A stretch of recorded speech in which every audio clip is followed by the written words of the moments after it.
ये कहानी मनाली के एक स्कूल के गर्ल्स हॉस्टल की है, जहाँ पैरानॉर्मल एक्टिविटीज़ हुई थी। उस साल 2011 में काफ़ी स्टूडेंट्स ने एडमिशन लिया था और न्यू बैच की वजह से हॉस्टल के रूम की सीट्स फुल हो गए थे। तो क्लास 11 के स्टूडेंट्स के लिए फ्लोर के क्लासरूम को ही बेडरूम बनाया गया, जो कि रूम नंबर 8, 9, 10 और 11 था। हॉस्टल स्कूल के टॉप 4th फ्लोर पे था।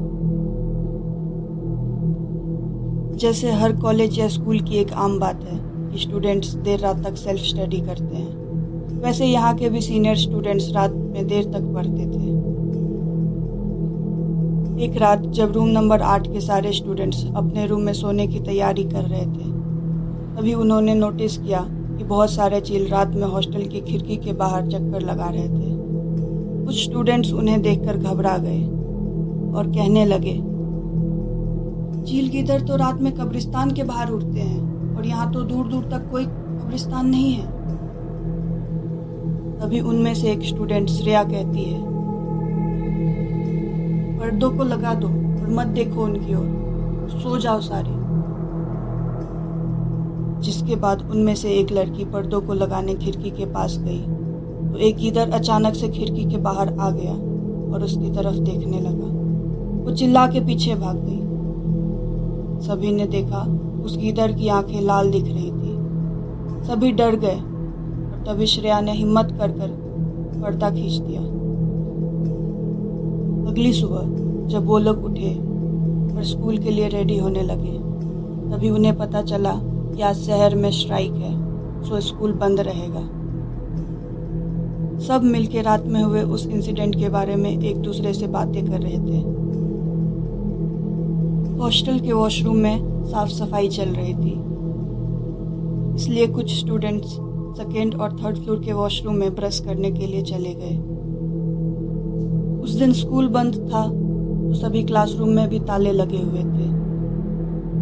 कुछ स्टूडेंट्स कॉरिडोर में घूम रहे थे और कुछ क्लासरूम्स के बाहर घूम रहे थे। स्कूल बड़ा था और खूबसूरत भी, इसलिए सब लोग इधर उधर घूम रहे थे। घूमते फिरते थर्ड फ्लोर के एक क्लासरूम के बाहर श्रेया वहां खड़े होकर ब्रश कर रही थी और तभी अचानक से क्लासरूम के अंदर से जोर जोर से दरवाजे खटखटाने की आवाज़ आने लगी और वो दरवाजा फोर्स की वजह से आगे पीछे होने लगा। लग रहा था जैसे कोई अंदर बंद हो। श्रेया डर गई और कॉरिडोर से अपने रूममेट्स को बुलाकर ले आई और कहा, अंदर कोई है। कोई बहुत जोर से दरवाजा खटखटा रहा था। वो फिर से दरवाजा के बाहर खड़ी हो गई और दरवाजा पर धीरे से लात मारते हुए बोली, कौन है अंदर? पर कुछ हुआ नहीं। सबने श्रेया से कहा, लगता है सोई नहीं हो रात में ठीक से, तुम्हें कोई वहम हुआ है, हवा से हुआ होगा, चलो। और ऐसा बोल के वो लोग वहां से जाने ही लगते हैं कि दरवाजा फिर से खटखटाने की आवाज आई। देखा, मैंने कहा था ना, अब बोलो मैं नींद में हूँ। तुरंत नीचे ग्राउंड में भागते हुए कुछ टीचर्स जो स्कूल आ चुके थे, उनमें से एक टीचर के पास श्रेया गई। वो काफ़ी घबरा गई थी और कुछ ठीक से बोल नहीं पा रही थी। सर के पूछने पर बाकी स्टूडेंट्स ने बताया, सर थर्ड फ्लोर के क्लासरूम में कोई बंद है, कुछ बोलता नहीं है, बस हमारे वहाँ जाने से जोरों से दरवाज़ा खटखटाने लगता है। सर ने फिर तुरंत ऑफिस से क्लासरूम की चाबी ली और उन स्टूडेंट्स और फिजिक्स के एक टीचर के साथ वहाँ गए और वो दोनों वहाँ जाके दरवाज़ा नॉक करने लगे। बगल में रखे एक टेबल पर चढ़कर उन्होंने देखा पर कोई था नहीं अंदर।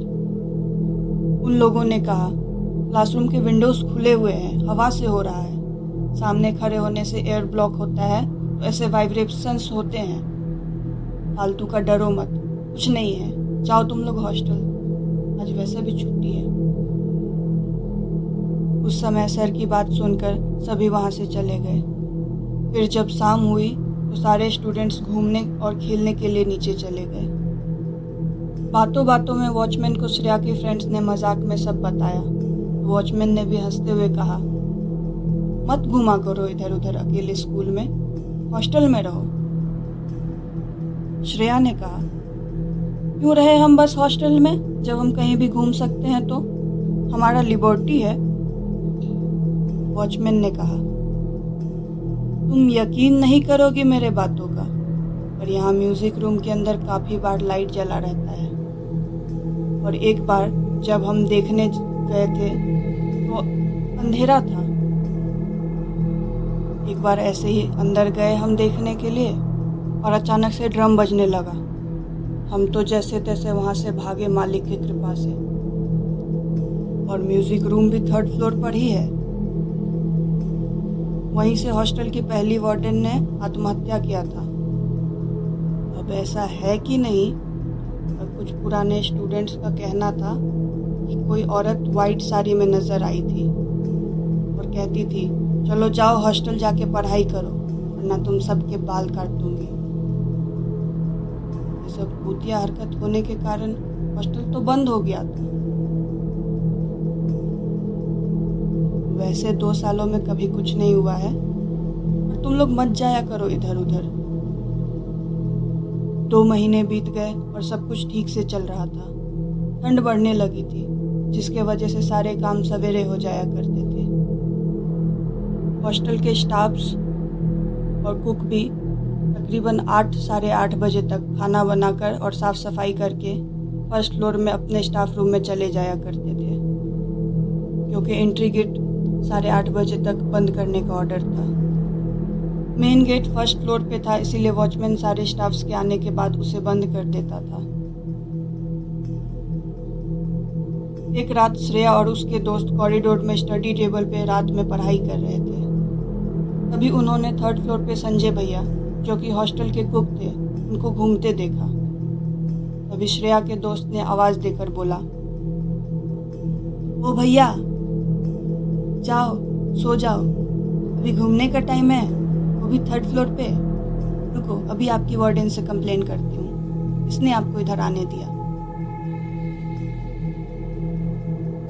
तभी संजय भैया रुक गए और उनकी तरफ देखने लगे। उनका आंख बिल्कुल उस गीदड़ की तरह लाल था और वो उनकी तरफ देखकर हंस रहे थे।